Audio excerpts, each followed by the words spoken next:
Assalamualaikum warahmatullahi wabarakatuh. Di sini kami dari kelompok 2 ya guys. Kami di sini akan menjelaskan Microsoft Word 2010. Fungsinya untuk apa guys? Fungsi icon pada table referensi. Ya. Kalian bisa lihat ke layar ini.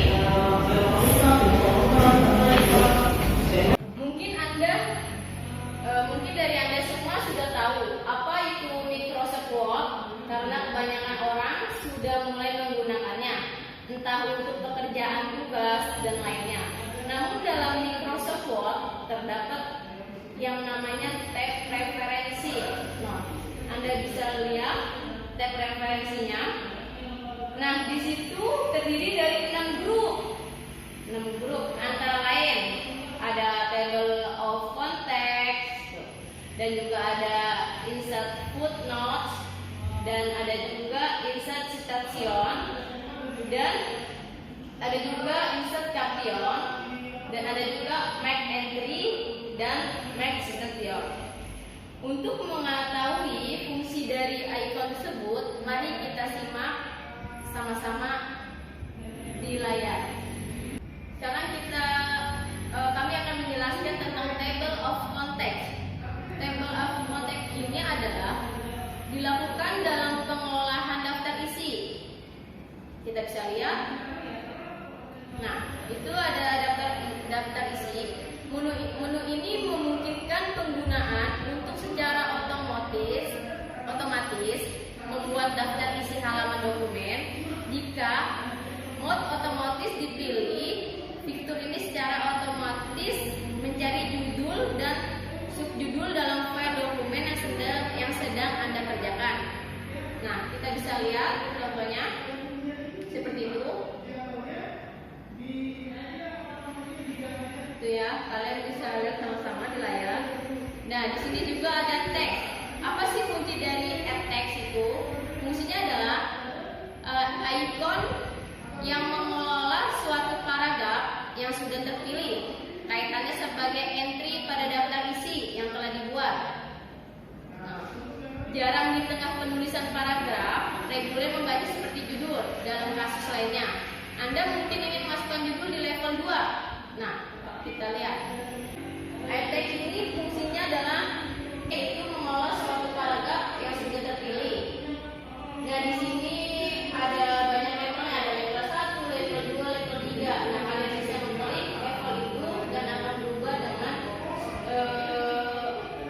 tampilan yang membuat judul yang berganti-ganti. Di level 1, pindah ke level 2, itu akan berubah tulisannya secara otomatis. Nah, di sini juga ada up table. Apa sih up table? Up table itu berfungsi membarui daftar isi atau perubahan pada sebuah dokumen. Itu kegunaannya di up table. Kalian bisa mencobanya fungsinya. Terus dan di sini juga ada insert footnote, insert endnote. Fungsi insert footnote digunakan untuk menambahkan catatan kaki atau referensi di bagian bawah halaman sebagai footer, atau sisipkan catatan kaki untuk mempelajari lebih lanjut tentang istilah yang digunakan. Sistem akan membawa sebuah kursor pada bagian bawah halaman. Bisa Anda lihat di layar. Serta memungkinkan Anda untuk menulis sebuah catatan kaki apabila Anda mengaktifkan kursor di sebelah kanan kata, kemudian klik icon ini. Bisa kita lihat sama-sama. Itu kegunaan dari salah satu fungsi insert footnote. Ya, selanjutnya adalah insert endnote. Insert endnote digunakan untuk menambahkan atau menyisipkan suatu catatan pada akhir bab. Tuh, kita bisa lihat, simak sama-sama ya. Menambahkan atau menyisipkan suatu catatan pada akhir bab. Dan juga di sini ada next footnote. Fungsinya adalah untuk memeriksa footnote dan juga endnote. Icon ini memiliki panah ke bawah. Di sini juga ada fungsi sunot, yaitu digunakan untuk menunjukkan lokasi catatan, entah itu footnote ataupun endnote. Jika perintah ini Anda aktifkan, sistem menampilkan lokasi catatan pada halaman dokumen yang aktif. Klik ikon perintah sunot sekali lagi untuk menonaktifkan tampilan tersebut. Kita bisa lihat. Dan di sini kita akan menjelaskan tentang insert citation. Ikon perintah citation dan bibliografi ini digunakan untuk mengolah kutipan dan daftar pustaka. Dalam satu kasus atau penulisan masih perlu membuat catatan dalam buku khusus, tetapi keberuntungan tidak lagi memihak. Karena apa? Yang disimpan di bawah oleh teman lainnya untuk mengantisipasi kasus seperti ini. Citation dan bibliografi dapat membantu Anda dalam pengolahan ini. Grup ini terdiri dari 4 ikon. Yang pertama adalah ikon insert citation. Fungsinya adalah untuk memasukkan kutipan langsung ke area kursor aktif. Anda tidak akan melakukan pemformatan tradisional dengan ikon ini.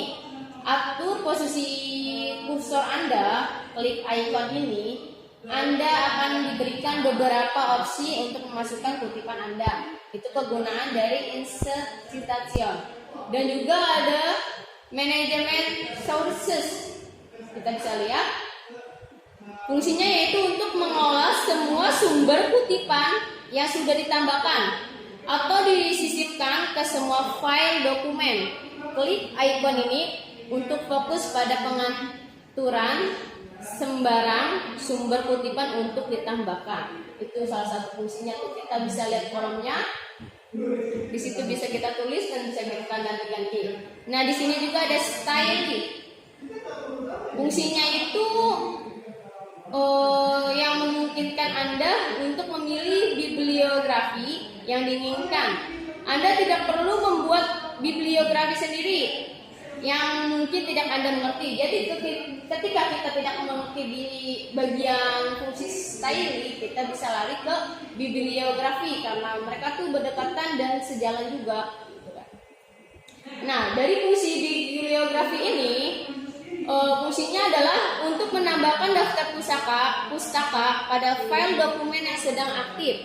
Seperti dijelaskan di atas, daftar pustaka berhubung erat dengan bahan kutipan yang ditambahkan. Berarti balik lagi ke fungsi yang sesudahnya. Baiklah, selanjutnya ada group caption. Insert caption biasanya digunakan untuk menambahkan informasi tentang gambar atau gambar ke dokumen. Terdiri dari 4 icon. Yang pertama ada insert caption, di mana insert ini digunakan untuk menambahkan informasi tentang gambar atau gambar yang dimasukkan. Oke, kami membawa bahwa gambar tersebut cukup untuk mengeburkan subjek. Tetapi sedikit informasi tentang gambar juga harus diarahkan ke gambar. Jika tidak memahami, gambar dapat sedikit berubah. Jika gambar menunjukkan seorang gadis cantik, pembaca dapat menempelkan pada wajah gadis tersebut. Ini yang kedua ada di sampingnya itu ada insert table of figure, berfungsi untuk menambahkan daftar isi yang sudah ada di gambar. Bisa ditambahkan ke dalam dokumen. Secara umum, buku perlu mendaftar buku bergambar sehingga pembaca dapat menavigasi semua gambar dalam buku. Selanjutnya ada update table.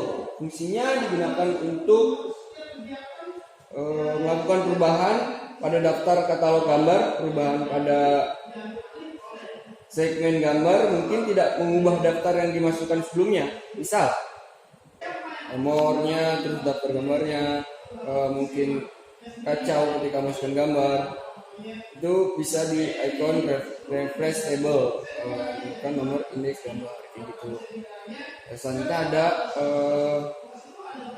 cross referensi.